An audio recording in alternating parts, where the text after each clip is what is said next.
इस्लामाबाद में वकला पर लाठीचार्ज के बाद कराची में भी वकला ने एहतजाज शुरू कर दिया। वकला ने एम जिना रोड बंद करने का भी इंतबाह दे दिया।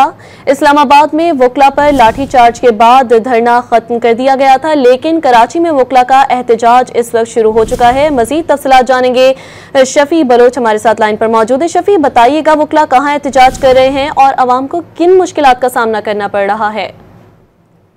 आज सिटी कोर्ट से वकला के बाद जो रोड पर एहतजाज कर रहे हैं और वकला एहतजाज की वजह से जो है जिना रोड पर ट्रैफिक की बदतरीन सूरत पैदा हो गई है और इसकी वजह से इतराफ जो छोटी बड़ी जो शाहरा है वहां पर भी गाड़ियों की लंबी कतारें लग गई है। वकला की जानिब से जो है वो इस्लामाबाद पुलिस के खिलाफ शदीद नारेबाजी की जा रही है और इस एहतजाज की वजह से इतराफ में जो कारोबारी सरगर्मियां हैं और मामूलात जिंदगी बड़ी तादाद में वकला सिटी कोर्ट से बाहर निकले थे। उनकी जानिब से जो है वो एहतजाज किया गया और ट्रैफिक जो है वो मुअत्तल हो गई है। जी, तफसीलात से शफी आगाह कर रहे थे, शुक्रिया।